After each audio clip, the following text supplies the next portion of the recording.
शिव चर्चा की कहानी। बोलो शिव गुरु महाराज की जय। एक राजा और एक रानी थे। उनके कोई संतान नहीं थी और वो बहुत परेशान रहा करते थे। तभी एक दिन नारद भगवान वहाँ से जा रहे थे और राजा की नज़र नारद भगवान पर पड़ी। उन्होंने उनको प्रणाम किया और पूछा कि राजन कि नारद मुनि आप कहाँ जा रहे हैं। तो नारद मुनि ने कहा कि मैं शिव भगवान जी के पास जा रहा हूँ।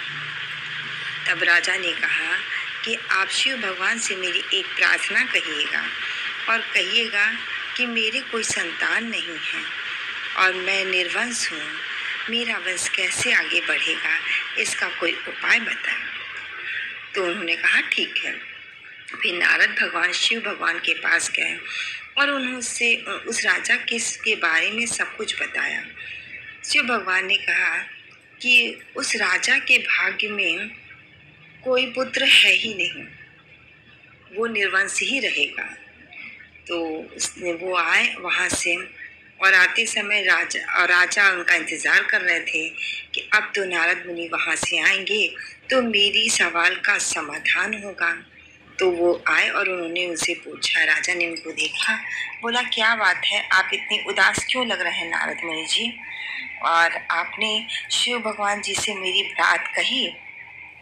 तो उन्होंने कहा हाँ राजा, मैंने शिव भगवान जी से कही, लेकिन शिव भगवान ने कहा है कि आपके भाग्य में कोई भी संतान है ही नहीं। तो उनको बहुत दुख हुआ और इतना कह के नारद भगवान जी चले गए और सोचने लगे कि अरे, और राजा इधर बहुत दुखी हो गया। दुखी मन से वो अपने राजकाज में लगा रहा। फिर एक दिन एक फकीर आया। रानी अपनी बालकनी पे खड़ी थी तो उसने एक फकीर की आवाज़ सुनाई दी। फकीर बोल रहा था कि जो हमें एक रोटी खिलाएगा उसे मैं एक बच्चा दूंगा, और जो मुझे 2 रोटी खिलाएगा मैं उसे 2 बच्चा दूंगा, और जो मुझे 3 रोटी खिलाएगा मैं उसे 3 रोटी दूंगा, और जो मुझे 4 रोटी खिलाएगा मैं उसे 4 बच्चा दूंगा। ये बात रानी ने सुनी तो रानी ने राजा से कहा कि महाराज देखिए, वो जो बाहर फकीर है, देखने से तो लग रहा है कि वो बोल रहा है एक रोटी खाएगा तो एक बच्चा देगा, 2 रोटी खाएगा तो 2 बेटा देगा। तो उन्होंने कहा क्या ऐसा आप कहते तो हम उससे खाना खिला देते। मिले ना मिले बच्चा वो तो भगवान जाने, वो तो शिव गुरु जाने। उसके बाद से उन्होंने कहा ठीक है, उसको बुलाए। तो उन्होंने कहा बाबा आप कौन हैं। तो बोला मैं शिव गुरु हूँ, तो शिव भगवान जी का बहुत बड़ा भक्त हूँ। तो उन्होंने कहा अच्छा शिव महाराज जी आप बैठिए, और आप ये क्या कह रहे हैं कि जो 1 रोटी खाएगा आप उसको 1 बच्चा देंगे। तो उन्होंने कहा हाँ तुमने बिल्कुल सही सुना, और जो 4 रोटी खिलाएगा उसको मैं 4 बच्चा दूंगा। तो रानी ने कहा तो ठीक है, आप बैठिए और खाना खा लीजिए। और रानी ने उन्हें 4 रोटी खिलाई। वो शिव गुरु 4 रोटी खाए और उन्हें आशीर्वाद दिए कि रानी जाओ, तुम्हें 4 पुत्र होंगे और तुम पुत्रवान हो। तो वो सोचने लगी कि हमको नारद भगवान जी ने तो बोला है कि मेरे तो कोई बच्चा ही नहीं होगा, और शिव गुरु जी बोल रहे हैं कि आपके 4 बेटे होंगे। अब देखते हैं किसकी बात सच होती है। उसके बाद से वो फकीर, वो जो शिव गुरु थे, वो चले गए, और रानी के कुछ समय बाद उनको वो प्रेग्नेंट हुई और उनके एक एक करके उनके 4 बच्चे हुए, और रानी उन चारों बच्चों के साथ आंगन में खेल रही थी और राजा बैठे हुए थे। चारों बच्चे आंगन में खेल रहे थे और राजा रानी झूले पे बैठे देख देख करके हंस रहे थे। तो उस समय नारद भगवान जी आए और उन्होंने कहा उस राजा को तो मैंने बताया था कि उसके भाग्य में कोई पुत्र ही नहीं है, कोई बच्चा ही नहीं है। कितना दुखी होगा, कितना परेशान होगा। ऐसा करता हूँ मैं चलता हूँ, जरा उस राजा से तो मिल लूं कि वो कितना दुखी होगा। जब वो आए तो उन्होंने देखा कि उनके आंगन से हंसने की आवाज आ रही थी और बच्चों की किलकारियों की आवाज आ रही थी। तो सोची ये कौन है जो इतनी तेज से हंस रहा है। और वो धीरे धीरे अंदर चले आए और उन्होंने आंगन में देखा कि चार चार बच्चे खेल रहे हैं और राजा रानी झूले पे बैठे और हंस रहे हैं उन बच्चों की हरकतों को देख करके। तब उन्होंने कहा कि उसको देख करके उन्होंने पूछा कि महाराज ये बच्चे किसके हैं? नारद मुनि ने पूछा। तो वो राजा तुरंत उठे और नारद मुनि को प्रणाम किया और बोले ये चारों बच्चे मेरे हैं। बोले आपके हैं, ये कैसे हुआ? तो उन्होंने कहा कि अरे एक फकीर आया था, उसी ने बोला कि जो एक रोटी खिलाएगा मैं उसे एक बच्चा दूंगा और जो चार रोटी खिलाएगा उसे मैं चार बच्चा दूंगा। तो ये उसी का प्रभाव है जिससे मेरी ये चार बच्चे हुए हैं। तो ये देख करके नारद भगवान जी को बहुत गुस्सा आया। बोले भगवान शिव भगवान ने मुझसे कितना बड़ा झूठ बोला, मैं इस राजा की नजरों में गिर गया। अब तो मैं श्री भगवान से लड़ाई करूंगा कि उन्होंने मुझसे झूठ क्यों बोला। और इस तरह से वो तुरंत उसी समय शिव भगवान जी के पास गए। जब वो उनके महल तक पहुंचे तब तक वो शिव भगवान जी समझ गए कि नारद मुनि गुस्से में आ रहे हैं।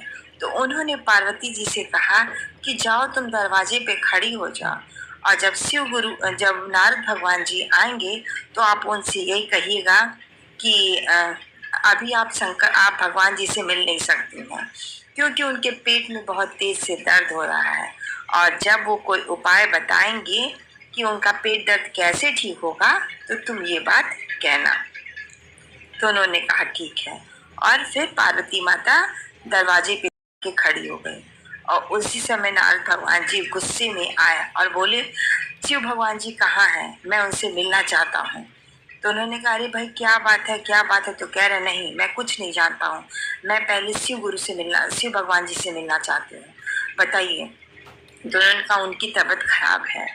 ये बात सुनते ही नारद भगवान जी का गुस्सा शांत हो गया। उन्होंने पूछा कि क्या हुआ भगवान जी को? तो उन्होंने कहा कि उनके पेट में बहुत तेज से दर्द हो रहा है। तो बोले अच्छा उनका पेट का दर्द कैसे ठीक होगा?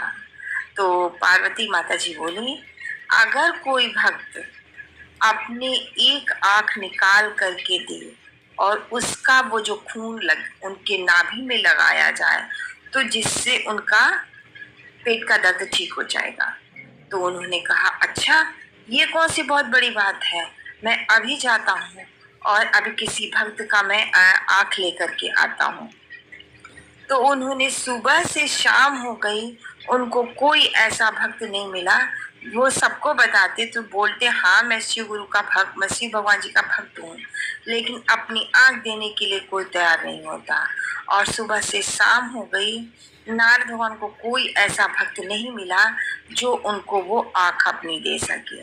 फिर वो भटकते भटकते एक जंगल में पहुंचे और सोच रहे थे लगता है मुझे कोई ऐसा भक्त नहीं मिलेगा जिसकी मैं आंख ले जा करके शिव भगवान जी को दे सकूं। तब उन्होंने देखा कि एक फकीर था, वो बैठा हुआ था। तो उससे जा करके उन्होंने पूछा कि तुम कौन हो? तो कहा मैं शिव भगवान जी का भक्त हूँ। तो कहा भक्त हो तो जरा अपनी भक्ति की परीक्षा तो दो। और शिव भगवान जी के पेट में बहुत जोर से दर्द हो रहा है। तो उन्होंने कहा अरे भगवान जी के पेट में दर्द हो रहा है, उनका पेट का दर्द कैसे जाएगा? तो उन्होंने कहा अगर कोई भक्त अपनी एक आंख निकाल करके दे देगा और उसके खून को अगर शंकर भगवान जी के पेट पे लगाया जाएगा तो वो उनका पेट का दर्द ठीक हो जाएगा। तो उसने कहा अरे इसमें कोई बड़ी बात नहीं है, लीजिए और मैं अपनी आंख निकाल के देता हूँ। तो उसने पूछा दाएं या बाएं कौन सी आंख आपको दूं? तो उन्होंने कहा कोई भी दे दो। उन्होंने तो मुझे पार्वती माता ने ये बात तो बताई नहीं। तो उसने एक तीर निकाला और उससे उसने अपनी एक आंख निकाल करके दे दी और बोला अरे आपको आने और जाने में इतना लेट हो जाएगा, इससे अच्छा मैं आपको अपनी दूसरी आंख भी निकाल के देता हूँ जिससे उनका पेट दर्द किस आंख की जरूरत पड़े ये पता नहीं चलेगा, इसलिए आप दूसरी आंख भी ले जाइए। और जैसे उन्होंने दूसरी आंख निकालने लगी शिव भगवान जी वहां प्रकट हो गए और बोले नारद ये वही भक्त है जिसने उस राजा को पुत्र दिया है। तो कहा भक्त की बात को भगवान भी नहीं टाल सकता और उसके लिए भगवान को भी अपने नियम बदलने पड़ते हैं। और अगर तुम बड़े भक्त थे तो वो काम तो तुम भी कर सकते थे, तुम भी अपनी आँख दे सकते थे, लेकिन तुमने नहीं दिया। ये वास्तव में ये वो भक्त है, यानी कि भक्त में इतनी ताकत होती है कि वो भगवान के नियमों को भी बदल सकता है। और बोलो शिव गुरु महाराज की जय। और सभी भाई बंधु को, सुनने वाले लोगों को शिव महाराज की जय।